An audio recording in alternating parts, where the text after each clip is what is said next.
Emrussiano. Oh, that stuff can get really ratty. And you can look like you got a dead spider on your eyelid. And Michael Lucas. I was surprised at how many different forms of vibrator she had on staff. This is Emsolation. What advice would you give your teenage self, Michael Lucas? You're gay. It's pretty easy. You're in Emsolation. Hello. Welcome to Emsolation. How are ya? My name is Em Russiano. I'm a writer, a singer, a stand-up comedian, a maximalist power queen, an amplifier of the absurd and excellent, and a kamikaze crafter.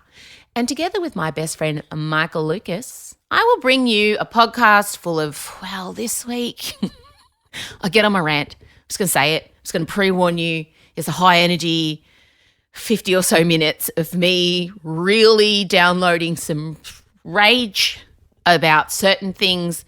Like the main source of my rage is James Corden in a giant mouse costume, aggressively pelvic thrusting his penis at people while J-Lo Let's Get Loud plays in the background. I mean, that's a sentence I should never have to say in my life ever once, but here we are. And we also do Dilemma Doctors, which is so fun. I love it when you guys trust us with your, your queries, your quagmires, I can't think of another keyword, your questions. Oh, someone's coming in to join me for the intro. Come and say hello to everyone. Come and say hello. There's a small child walking in. Come on. No. All right, I've got to finish the intro for Emsolation. So, Daddy, you go outside with Daddy and I'll finish this. Go out and go and ride on the bike with Daddy with your helmet. Okay, shut the door now. Bye-bye. No, all right, well, come. Which one is it? Oh, my God. I don't know. My child has turned 2.5 and now just like professional. He's a contrarialist. He like, I want to have a bath. So you take him to the bath. Don't want to have a bath. Walk away from the bath. I want to have a bath. Put him in the bath. Like, I put water in the bath. He cracks it because there's water in the bath to take the water out. And he cracks it because I take the water out. I don't know what's happened. Scott's still at the door with this child. I need you to know halfway through this podcast, Elio and Scott make another appearance. This is not the first time that I've seen them during my recording session. Oh, my gosh. Working from home sucks James Corden's grey velvet clad cock and balls. Like, it is the worst thing. Yep. Just assuming you could all hear that. Terrific. Anyway, I won't keep you. I'm okay.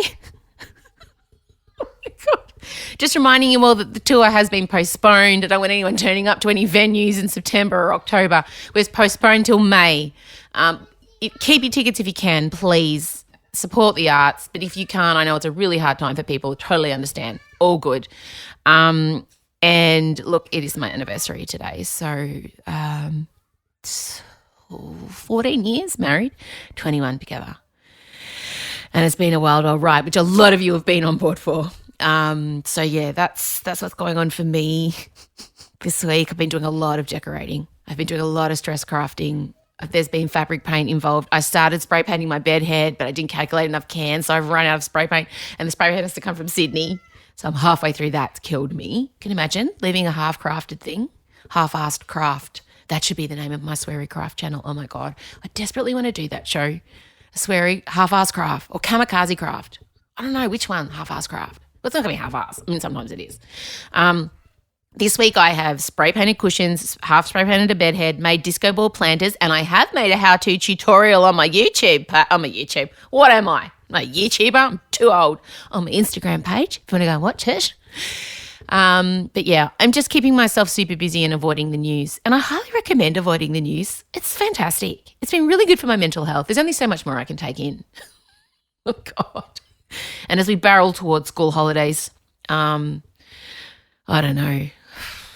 I really feel for my kids. I really feel for my teenage daughters who this is going to be the legacy of their, like as Chella said to me, I'm losing my prime years. Remember what you did at 8? Chella went into this lockdown, my eldest daughter, as a bright-eyed, just turned 18-year-old, and she's about to turn 20 in 2 weeks. And I tell you, she's aged 20 years in 2. Poor buddy. Anyway, I hope you're all okay. I mean, as okay as you can be. I don't even bother asking people how they are. I'm just like, hey, having a shit one? Super positive. Keep it a positive, guys. All right, I'm pre-warning you again that what you're about to hear is me on a rant for basically 50 minutes. If it gets too much for you, maybe just slow the podcast down to half speed. Whatever you want. Whatever gets you through. I just hope that we provide a welcome distraction for you and that it gives you something to laugh at and look forward to and brighten up your day a little bit. All right, without further ado, sail away, sail away. That will make so much sense soon. Sail away, sail away. Play the music.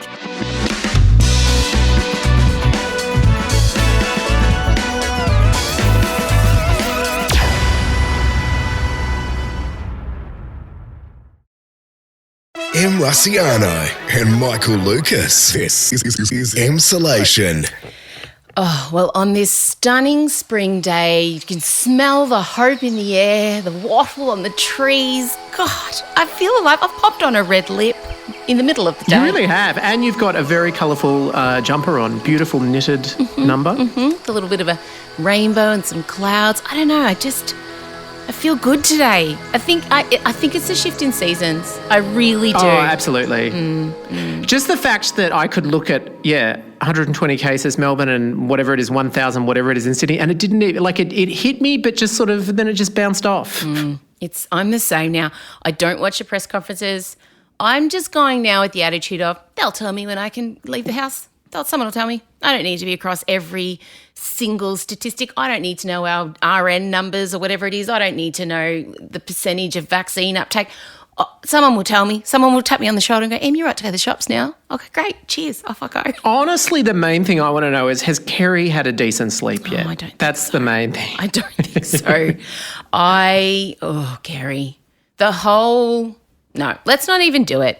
We can't. We're on an uptick. It's my wedding anniversary today. Congratulations. 14 years married, 2 separations, but that's okay. That's a little asterisk on the 14 years. But look, we probably wouldn't have made the 14 years if we didn't have the 2 separations. So, it was a means to an end. They're a bridge. But and tomorrow we've been together 21 years, which is officially half my life. That is wild. I know. And I get asked all the time, what is the secret to a long and happy marriage? Well, it's not been happy. It's had happy times, but to claim that you have been in a 2-decade-long relationship and it has been puppy dogs and sunshine, you're a fucking liar, or you're in an open relationship. I don't know. But or you may be just on a very sophisticated form of medication that, frankly, I would want to know a prescription for. I wish you just answered what's the secret to a 21-year marriage? Separations. Well, because that's yes, partially true. It is. The secret is celebrating the other person when you can, when you're not silently mouthing fuck you behind their backs, and tolerating them when you have to. It is about celebration and tolerating. That is my hot tip for those of you in relationships.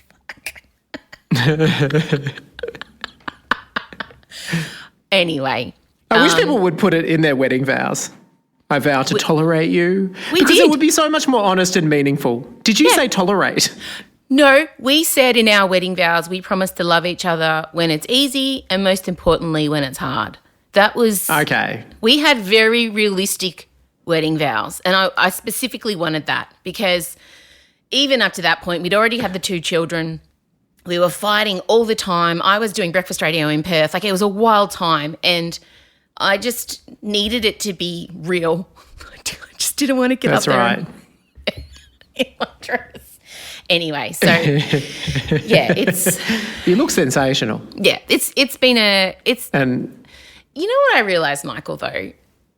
It is the ultimate love story. I think for so long when people say that about Scott and I always got very uncomfortable because it's not been a traditional love story in that we met and fell in love and then our love has grown every day. It's not The Notebook. It's been fighting and separations and counselling and hard work. But the love has endured despite all the shit life has thrown at us and what we've thrown at each other. And I realised this morning when I was thinking about it, it is a great love story. It's a twisty, turny one. It's a compelling one. Yeah, and it's a great achievement. Yeah.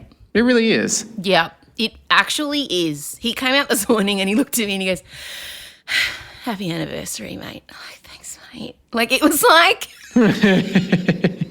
It's almost like I feel like Scott and I looked at each other this morning and went, you know what, this is it. You know, this is our lot. No one's leaving anyone. You know, we love each other. We sometimes hate each other. Good on you, mate. It was just a real, like, you're at the 40K mark of the 42K marathon and someone's giving you some water and you're getting a second wind, you know?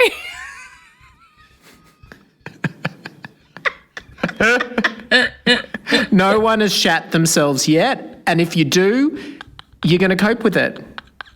It's just going to run down my leg. I'm not going to stop. I'm not going to acknowledge it. I'm not going to make eye contact with anyone. I'm going to let the shit run down my leg and pull in my white socket as I run for the finish line. And when I cross the finish line, I won't stagger. I will not stagger and fall to the ground. I will find a tent to pass out in behind, and that will be... That will be dignified. What's happened? The last action you do will be the zip closing on that canvas. Beautiful. She did it. So before we are this week going to do Dilemma Doctors, as promised, a lot of people were asking, so we're doing it this week. But before we insert the over-the-top opener, there is a subject I wish to address. And when Chella found out I was doing this, she questioned me. She said, are you sure? Are you sure you want to do this because you find it hard to control yourself on this topic? And I know you're similarly worried. I am. James Corden. It's like watching the child stare at the open flame and barrel towards it face first. Go. Look, I am not about character assassination. I'm not going to attack him personally. I don't know the guy, nor do I particularly want to. But what I will be talking about is his need to insert himself into popular culture moments that he has no right inserting himself into. And I initially really liked James Corden. I did. You put me onto him. Yeah. I remember carpool karaoke, you ringing me up saying I should start checking it out. Yeah. He was great. He genuinely was passionate about performing. You can tell he's a total theatre nerd. He's a kid you and I probably would have been friends with at high school. Absolutely. You know, and then around 2017, he presented at an AIDS charity. He was the host. He was the MC, and he decided this was when he would do some rape jokes about Harvey Weinstein. And it was pretty early in the proceedings. Harvey had been charged and the Me Too movement was in full swing. And he opened with, well, have a listen. Right here in LA, it's so beautiful. Harvey Weinstein has already asked tonight up to his hotel to give him a massage. I don't know whether that groan was that you like that joke or you don't like that joke. If you don't like that joke, you should probably leave now. It has been weird this week though, hasn't it? Watching Harvey Weinstein in hot water. Ask any of the women who watched him take a bath. It's weird watching Harvey Weinstein in hot water. Harvey Weinstein wanted to come tonight, but he'll settle for whatever potted plant is closest. Okay, so just so we're clear, Michael, he, at an AIDS benefit, cracked rape jokes. Yeah. So this for me was the first, I'm like, I don't like this guy. And then he apologised. A bit more than a chink in the armour, that one. Yeah, That's, I didn't like it. And then he apologised and I'm like, okay, cool. And then, I don't know, he just kept rubbing me up the wrong way and I just started really paying attention. And then he popped up in Cats. And when the movie came out, and Cats, make no mistake about it, was an unmitigated disaster. Yeah, also one of the most glorious afternoons we've ever had. Oh. But, and he was at the centre of, like, the most cooked part of Cats, and that is a dizzying achievement because the whole thing was cooked. He was there in that scene with Rebel Wilson. Do it. Explain it. Explain the cooked scene for people who have not seen Cats. I think I have PTSD style repressed a lot of this, but all I remember was, didn't she unzip her catsuit to reveal a cat sort of tuxedo thing, and the two of them dance? And also, wasn't there some sort of marching, like grasshopper cockroach eating sort of thing? Just everything about it was terrifying. It was absolutely terrifying. And then when the movie came out, him and Rebel turned on it and blamed the visual effects. That's right, the VFX. As if it was the fucking VFX that was the problem in that. And again, my little radar's gone up and gone, oh, fucking Corden. Not taking responsibility for the steaming pile of shit you've been a part of, blaming the very hardworking VFX team who, it's not their job. They don't write the scripts. They don't do the performances. They just make what they're told to make. How dare you, sir? And then he pops up in Prom playing the role of a gay man as a cis, white, middle-aged, took the role from, I can name 5 other gay men who should have had that role. But what gets me is if, say, I was offered the role of Elphaba on Broadway, yes, that would be a dream, but I also know that I have no business being anywhere near that role, as it's for a soprano. I would not take that role on. I swear to God, if somebody offered James Corden the fucking lead in The Colour Purple, that man would take the role. He does seem to not understand that there is a power in no. Don't say yes. He's living proof that it can be a mistake to say yes to everything that comes your way. Also, the Friends reunion. Let's not forget when he popped up there. So the reason I've gone down a James Corden spiral is because of a particular, and I'm calling it an incident. It's an incident. He has a segment on his show called Crosswalk the Musical. And basically when actors and actresses come on to promote the shows or the musicals they're in, they do a mini performance on a crosswalk for 2 minutes. It's like a flash mob. And people, in theory, are supposed to enjoy it. But most of the time, people are on their way to work. It's in downtown LA. The traffic's a nightmare. And they're standing there while these actors are in front of them, mucking around for 2 minutes, holding them up. And so he does this with everyone, and it's fine. It's delightful. And I just want to point out, I have no problem with Idina Menzel, Billy Porter, or Camila Cabello promoting Cinderella. And this is what they were doing. I get it. You're on the promotional trail. You do whatever it takes. You've got to get bums on seats. Cool. James Corden, on the other hand, was there dressed as a giant mouse, and to my absolute horror, he is also in Cinderella because he's an executive producer on it. So, of course, he's Michael Lucas and Stan Lee'd himself into a film. Of course. Yeah. So you can imagine people are stopped at traffic and Camila Cabello's there dancing as Cinderella. Oh, my gosh, she's a big star. People are wrapped. Billy Porter, amazing. Idina Menzel, amazing. And then there is this giant rodent, Corden, approaching cars to the strains of J-Lo's Let's Get Loud and aggressively pelvic thrusting his crotchal area at a windscreen. Let's get loud. Oh, wow. At no point did we order James Corden's dick lightly outlined in some cheap grey velvet violating people's windscreens. I don't understand how we got here promoting a children's film. It was captured by a poor passenger of a car, and it did make for startling, quite confronting footage. I think my favourite description of it was Corden's insistent bonch threatened to shatter a car window.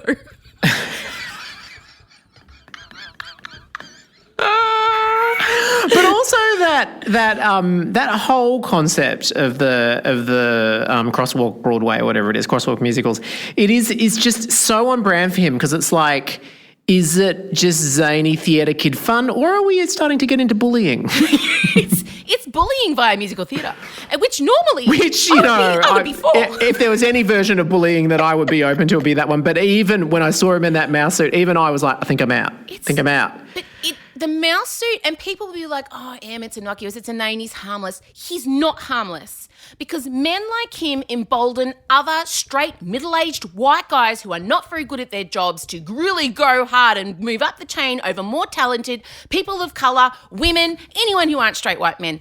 He is the poster boy for mediocrity succeeding, and I've had it, which is why. And we also have to put this in a context of, let's just keep in mind that late night talk shows are still the bastion of straight white men. It is astonishing how few women there are. And let's just say if there was a woman, God forbid a woman of colour, and she went into the sidewalk and started pelvic thrusting at cars. We have such low standards for straight white men in entertainment. They are on the ground in the dirt, like being dragged, like unbelievably low standards. And he is a problem. He's a big problem for me. And yes, I have in the past had to work with men like him, and maybe I am a bit triggered and overreacting. And I did text Michael all caps about one of his characters on the newsreader.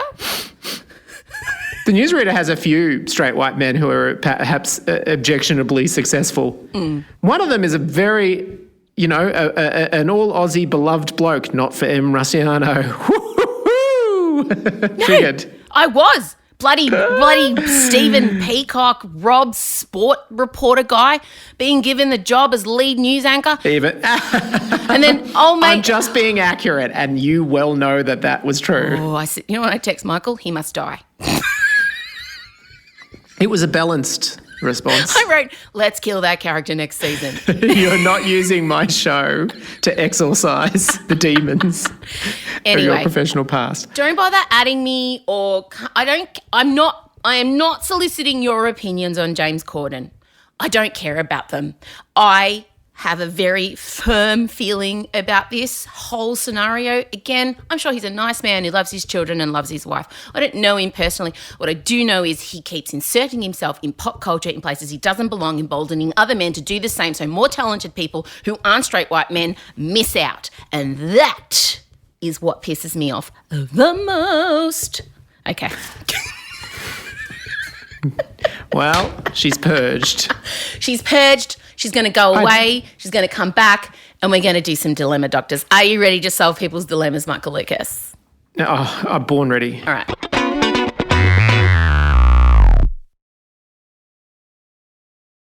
M. Rusciano and Michael Lucas. This is Emsolation. Oh, hey, welcome to the first Dilemma Doctors. It's exactly like Dolly Doctor, but, less like, why is my left boob bigger than my right? Why does it smell down there? And more, hey, Em and Michael, the way my husband chews is annoying me. Should I tell him? Now, if I'm starting a new segment, an epic theme song is required. And I think you'll agree what you're about to hear is, look, I'm just going to say the best theme song you've ever heard ever. It will be stuck in your head all night and all day. But before I play it for you, I want to remind you, if you want your dilemma to feature on Dilemma Doctors, you need to email it to hello@mrusciano.com. But it is time now, without further ado, to introduce to you the theme song for Dilemma Doctors.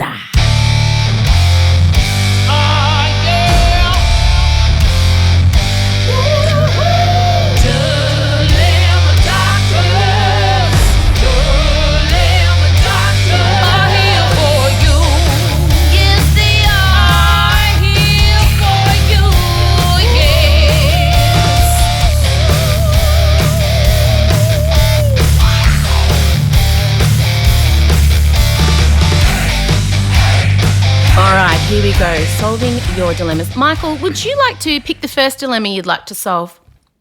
I'm going to start at the top of the list from Jen. My partner has never given me an orgasm. I get too nervous and stop him. How do I stop doing that? First of all, what kind of self-control do you I've got questions about it. I get too nervous. So here's what I need to be clear about. He is actually capable of giving you an orgasm, but you are putting the brakes on yourself out of nerves. And what is the source of that nerves? Like, is it about him seeing you as you hit orgasm? I mean, I too have questions. Like, are we talking about we're just at the point where you're about to fall over the waterfall and you're like, stop. Like, are you denying yourself pleasure to some kind of self-flagellation? Like, are you punishing yourself? Because, girlfriend, you deserve an orgasm. And I think when you say, help me stop doing that, I mean, it's more effort to stop an orgasm from happening than to have one. So I think just I mean, next time you're about to crescendo, think of Micahel and I just gently waving you over the edge. Just let go, Jen. Do you think that's going to bring her to orgasm? I'm really, really paranoid because I just snotted really, really badly when you said that, and we are filming this. Sorry. That's going to just add to the beautiful orgasmic nature of this image. Yeah. I can't believe your advice is when you're about to hit orgasm. Yeah. Think of Micahel and I singing, sail away, sail away, sail away, sail away. Like, I just feel like... Or possibly Let It Go. Oh, I mean, it's well within my range. You deserve an orgasm, Jen. And that's the biggest takeaway for mine on this. And I mean, this is a unique dilemma. I've never heard of a woman stopping themselves when their partner is completely capable of producing an orgasm. So don't get nervous. And if you've never had an orgasm, is this what she's saying? They're great. Like, no, can recommend I'm pretty sure she said 5 my stars. partner has never given me. Otherwise, she would have said I've never had one. So it's definitely related. I think she can self-satisfy is what I'm reading from that. Okay. Which is an important step on the path. Yeah. Okay, good. All right. Well, report back, Jen, and let us know if you think of Enya. Let us know if the imagining Elsa. us did help speed the orgasm or intensify it. Let's get loud. Oh, wow. I sincerely hope so. And just, Yeah. as Em said, think of us as like bedazzled air traffic controllers. Yes. Just sort of... Like this. Just whatever you do, don't imagine us in a mouse suit at an intersection. Well, what do you want to do? Do you want a vagina to completely shrivel up like a frightened turtle? That's what will happen to me. Let's get loud. It's the aggression. It's the aggression at which he throws his cock and balls at people in the velvet. Ugh. Wow. Okay, next dilemma. This was from Sean. Just bought a Beyonce Ivy Park Adidas skirt and mofo doesn't fit. Sell or diet? Well, I feel this one hard. I really do. This is a brutal dilemma. it's not, because clothes are meant to fit you. You're not meant to fit clothes. So fuck it off. Sell it. Use the money to buy something else. The best day of my life was when I let go of my size 8 wardrobe. I let it go. Let it go. Let it go. Oh, there you go. Works again. Yeah, I know. Your body changes with hormones, with life, with lockdowns, with pregnancies, whatever. Don't punish yourself with inanimate objects hanging in your cupboard. Go and buy the next fucking size I just up. want to know, can she sell and then just buy a better size? Yeah, I'm sure she Presumably. could. I mean, you would just sell it and buy the next I'm size sure. up. Surely Beyonce isn't just making clothes that is too skinny for most people to wear. Like No, and Beyonce would want Sian to wear the size that best makes her womanly figure feel the most confident. Like, she's all about the bootylicious. 100%. Oh my God, she looks incredible lately. Beyonce is glowing. You know she's going to have an album coming out this month. My hot tip. Yeah. Hot tip. Beyonce's going to have an album coming out this month, guys. You wait. And her and Jay-Z had a massive fight. I know they did. I'm telling you, because of what Kanye's been pulling. Kanye's pulled some swift shit that Jay-Z had no idea was going on. And Beyonce's like, I fucking told you, Jay. I told you not to do that fucking album, and look what he's done. He's got Marilyn Manson and DaBaby up, like 2 very questionable characters. Like, and Kim turned up in a bloody wedding dress. Chris will be having a conniption. What the fuck, Jay? Like, it would have been bad. It would have been real bad. So, Sian, we both think that you should just sell it and buy something that fits you and makes you feel super sexy. Okay, or like moderately comfortable, whatever floats your boat. Micahel, what's your next favourite dilemma? Can we go B? Appropriately, as we segue from Beyonce. I have our daughter-in-law staying with us due to the border closures. They are stuck here. My issue is that she's an incredibly lazy parent, but an incredible house cleaner. She will clean all day, but never watch or play with her child. Riveting. I have a theory about this as someone who does suffer from OCD, which manifests in cleaning. My suggestion is that your daughter-in-law is very anxious, maybe very self-conscious about staying in your space and feels she needs to kind of earn her keep. And sometimes when you're very anxious, you find it hard to engage with small children because your mind is racing. So you need to busy it because oftentimes, let's be honest, you're sitting on the carpet fucking playing with blocks or like eating bark and pretending it's a muffin at the park. It's not, it doesn't keep your brain going. And so if you're already spiraling, it does, like, it's worse. So you busy yourself around the house. That's the theory I want to throw out there. What do you think, Michael? Right. I think it's a brilliant theory. I agree. I mean, she's clearly not a lazy person in general if she's doing all this incredible house cleaning. So she's got energy. It's just being kind of misdirected, and that might be a sign of some sort of underlying problem. So I would approach it with a lot of sympathy and empathy, and it is a fascinating one. Although, tell you what though, I mean, it's easy for me to say not having kids, but I feel like if that was the deal, clean house, you just have to look after the kids a bit more than you like, I probably would take it. But then again, I say this as someone who sees kids like 45 minutes once every 3 weeks. So if it was a 24/7 proposition, I may say, just give me the Ajax, motherfucker. I mean, I don't know. Give me the Ajax, motherfucker should be their next advertising campaign. I don't understand why we don't have a sponsor yet. Give me the Ajax, motherfucker. B, I would just suggest gently that you sit down with your daughter-in-law and just say, hey, I just want you to not feel the need to clean. You're very welcome here. I love having you guys here. I love spending time with you. Obviously, this isn't forever, so please don't feel the need to clean. I think that's very important. And maybe play with her and the child too. Like, get down on the ground and chat with her and engage her. I think this situation needs a soft touch, which is... I'm just going to say, that strikes me. I'd be a high risk strategy, because what if she abandons the cleaning but then doesn't play with the child? Then you've got nothing. You've given up your advantage. Anyway, proceed with caution, I say. You just want to do everything you can not to lose that sweet, sweet cleaning. Anyway. We're moving to red. I'm a 45-year-old woman in my first proper relationship, and I don't feel comfortable gushing about him to my friends who are married or in long-term relationships. Red. No question here. As someone who's celebrating 21 years with the same penis, gosh, tell me, remind me of the heady days of hormones and just, the way they breathe doesn't annoy you. Again, I need a little more information. Is it because you think, well, they're all settled so they wouldn't want to hear it, whereas I would say they do? Or are they giving you the vibe that they're not into it? I feel like, is it coming from them or is it just your caution? Because if it's just your caution, I'm the same as Em. I feel like if someone was in a new relationship, in fact, I live this regularly. I mean, I'm not Em and Scott level of years, but Adrian and I, we're well and truly over the decade now. And when someone's in a new relationship, I want them to take me, like, if they offered a virtual reality headset of what the initial days of their relationship were like, I would take it. I'm fascinated. I'm riveted. I want to hear it. You're doing them a favour. So true.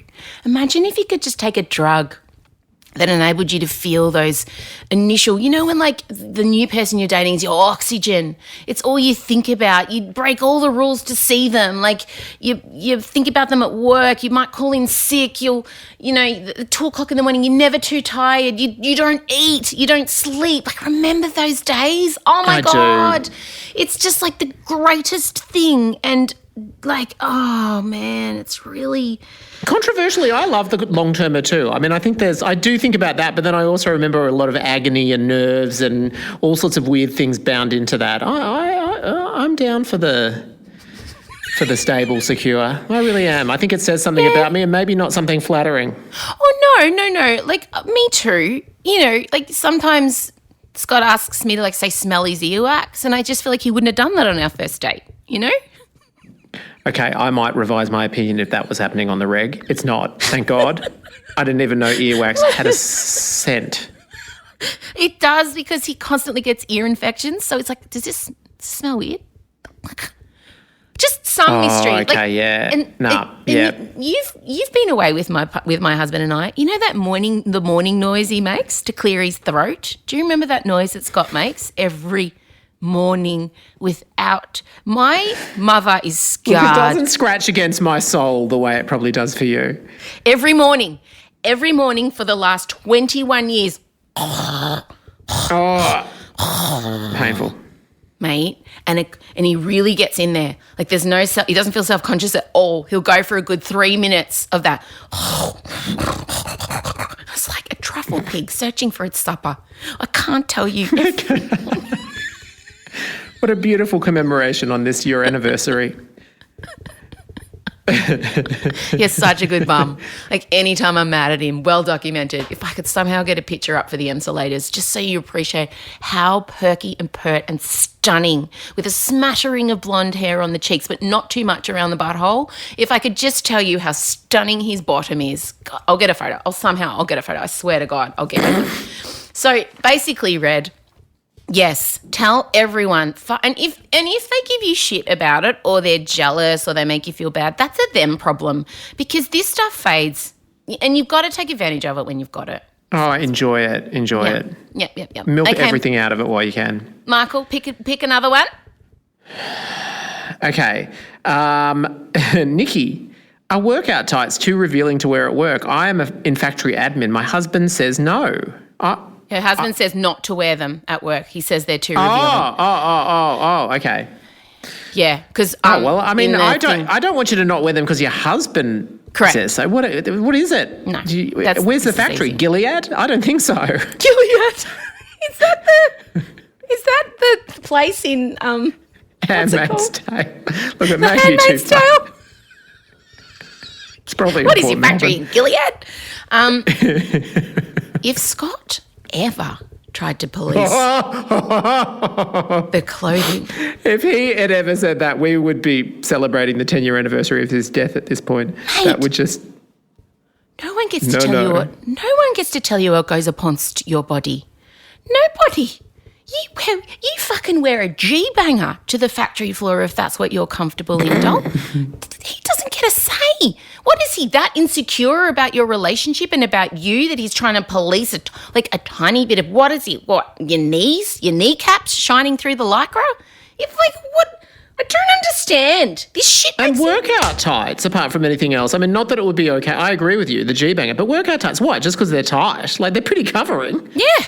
They're literally compression bandages on your legs. Nah, I'm always in a fight with people who say that leggings aren't pants. Leggings fucking are pants. Like, honestly, why do people, I just feel so personally attacked when people say leggings aren't pants. They are. They are. And if anyone ever tries to stop me from wearing, what am I going to do? What am I going to wear? Nothing. What's left? What's left for me to wear if I can't wear leggings as pants? You have a high capacity to feel a personal attack. Especially at the moment. James Corden walks into an intersection on the other side of the world in a different hemisphere. Rossiano attacked. Oh, shit. I've got to turn up sunshine. It started out so positive and I've really gone to criticising my husband's earwax. Oh my God. That's fair, I would say. No, the timing is not ideal, but that's. So what I think basically is that, Nikki, you're good to go. All right, let's go to a positive one. Hayley, I'm a teacher. It's been a really hard 2 years. Should I keep going? Oh, yes. Yes. Michael, yes. What do you want to say to Hayley? Yes. No, absolutely, because I genuinely feel like the bulk of the worst of it, I know it's absolutely shitful right now. I don't know. I can't even imagine. But it must be absolutely awful right now.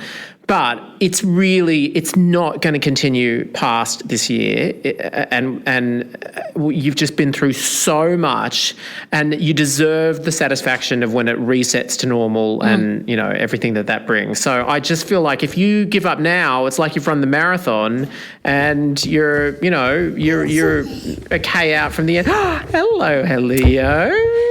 Yes, my husband's supposed to be watching him as we record this podcast. Don't do that. Let's do. Who's that? That's that there? Good. It probably needed adjustment. Who is it? This is my phone. Is that Michael?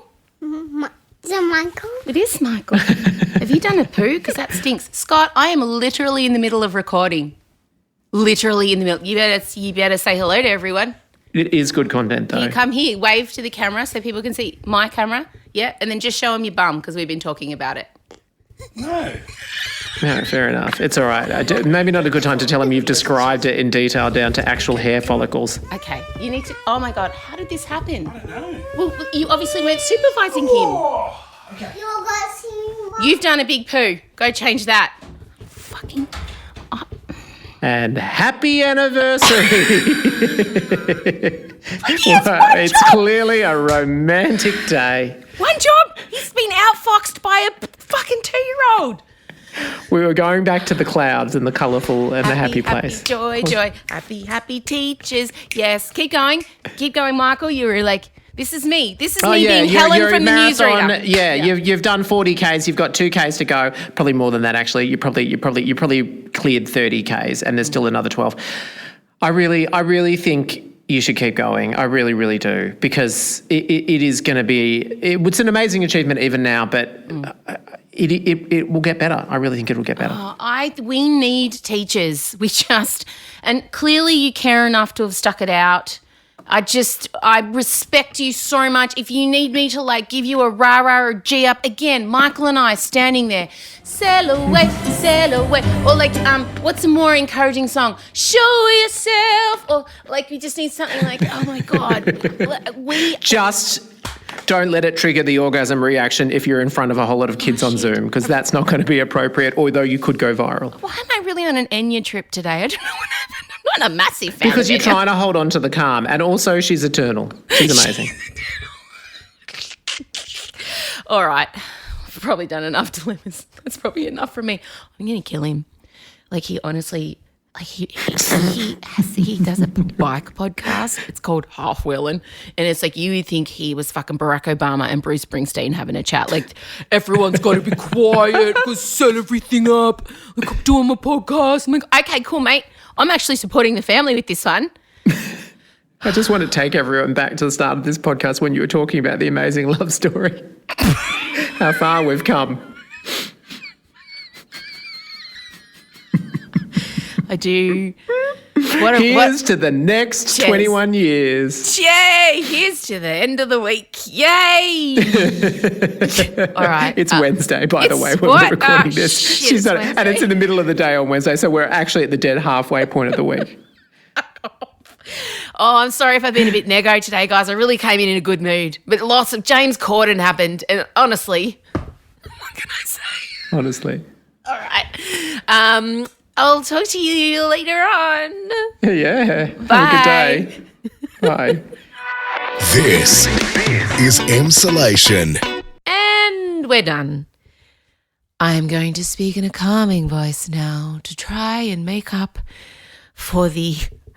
Look, I obviously woke up and chose chaos today. I don't know what happened to me during that. I've been walking around the house. My therapist gave me a mantra of protect your peace, protect your peace. So I've been like, anytime something rubbed up against me, I've not acknowledged. I've let it float past me like on a movie screen.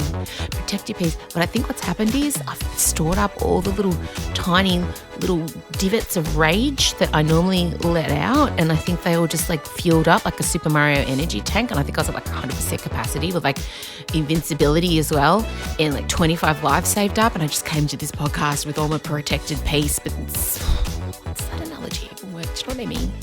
Because I've been protecting my peace, I haven't been letting out my anger. Oh God. And again, don't bother defending James Corden.